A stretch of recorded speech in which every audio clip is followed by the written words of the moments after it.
চলো আজ ঘুরে আসি একটা অন্যরকম নতুন আলোর জগৎ থেকে, যারা একসময় আমাদের মতোই ছিল। দেখো এখন তাদের, এটা অন্য কোথাও নয়, এটা একটা বৃদ্ধাশ্রমে একটা মায়ের সঙ্গে, এরকম অনেক অনেক মায়েদের সঙ্গে। চলো ঘুরে আসি একটা নতুন জায়গা থেকে, আর তোমাদেরকেও দেখিয়ে দিই। আজকে চলে এসেছি একটা বৃদ্ধাশ্রম। ঢুকি, চলো দেখি ভেতরে। বৃদ্ধাশ্রমের ভেতরটায় যাচ্ছি, দেখতে থাকো সবাই। যারা এক সময় আমাদের মতন, আমরা এখন যেভাবে ছেলে মেয়েদেরকে মানুষ করছি, স্ট্রাগল করছি, সমস্ত কিছু তাদের জন্য। দেখুন এই মায়েটার মুখের দিকে কি হাসি, কোনো স্বার্থ নেই। তাকে জিজ্ঞাসা করলাম খেয়েছো, হ্যাঁ, কত হাসি মুখে উত্তরটা দিল। তো তাদের জায়গাটা কোথায়?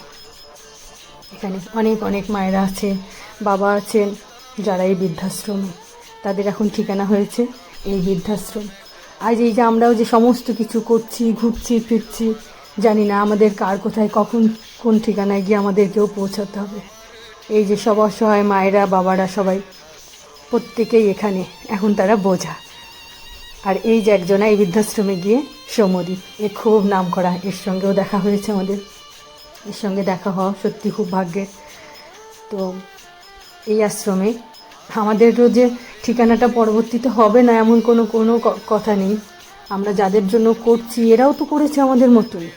এই যে আশ্রমে আজ একচুয়াল আমাদের এখানে আসা আমার বোনের ছেলের জন্মদিন উপলক্ষে। তো বাড়িতে কোনো অনুষ্ঠান করা হয়নি, যে জন্মদিনের এরাই এখান থেকে অ্যারেঞ্জ করেছে, আশীর্বাদ করছে মা বাবা। এটা আমার বোনের পর। তো আমার বোনের ছেলে সাহেব, ওর জন্মদিন, সবাই তাকে আশীর্বাদ করছে। তো বোন সিদ্ধান্ত নিয়েছিল আশ্রমে যাবে, বৃদ্ধাশ্রমে, ওখানে তাদেরকে একদিন সমস্ত কিছু করবে, খাওয়াবে, তাদের সঙ্গে একটা দিন দিন কাটাবে। তো দিনটা সত্যিই খুব স্মরণীয়।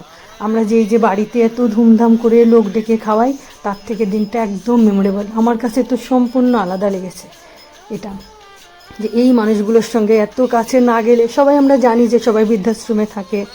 তো এই জায়গাকে আশীর্বাদ করা হচ্ছে বোনের ছেলেকে, আমি আর আমার দিদি দুজনা। তো এখান থেকে সব অ্যারেঞ্জ করে দিয়েছে এরাই, এই বৃদ্ধাশ্রম থেকে। এরা কত খুশি মনে, কি সুন্দরভাবে করেছেন। পাশে আমার বোন। তো এদেরকে দেখো খাওয়ান দাওয়ান হচ্ছে এখন, সবাইকে খেতে দেওয়া হয়েছে। এদের এখানেই এরাই সমস্ত কিছু করে রান্না টান্না করা সব করেছে। এই যে সবাই বসে আছে, খাচ্ছে। এদের মুখের দিকে তাকিয়ে দেখলে না মনে পড়ে যে আমাদের দিনটাও কোথায় দাঁড়াবে জানি না।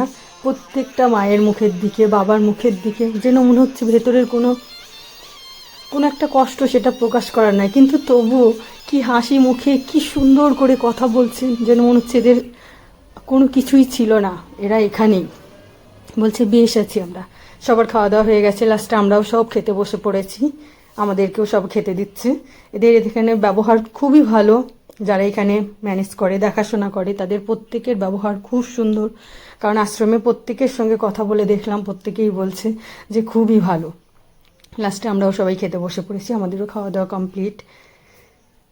তো এই আশ্রমে এসে বুঝতে পারলাম যে এই যে আমরা এত কিছু করছি, এত কিছুর পেছনে ছুটছি, একটা দিন আমাদেরও কোথায় হবে জানি না। তবে এটাই বলতে চাই যে প্রত্যেকটা মা বাবার, প্রত্যেকটা সন্তানের কাছে একটাই প্রার্থনা, আর যাই হোক, যে এত পরিশ্রম, এত স্ট্রাগল করে সবাই করছে, তাদের ঠিকানাটা যেন ওখানে না হয়, ঘরেই যেন হয়। যদি হতো অবশ্যই, তাহলে আজ এই বৃদ্ধাশ্রম থাকতো না। আমরা সবাই খাচ্ছি, সত্যি খুব খারাপ লেগেছে।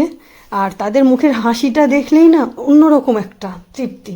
বৃদ্ধাশ্রমের পাশেই সুন্দর জায়গা ঘোরার, আর আশ্রমটা এত সুন্দর জায়গায়, একদম খোলামেলা মাঠে, যেখানে কোনো, তাদেরকে যে একটা আশ্রমে দেওয়া হয়েছে একটা জায়গায়, তাদের জন্য যে একটা শান্তির জায়গা, সত্যি এটা একটা শান্তির নীড়।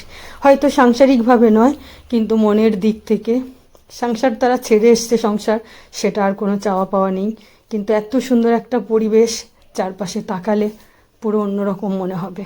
তাদের ফিলিংসটাও অনেক আলাদা। এখানে আসলে নিজের মন মানসিকতা সত্যি পাল্টে যায়। সবার সঙ্গে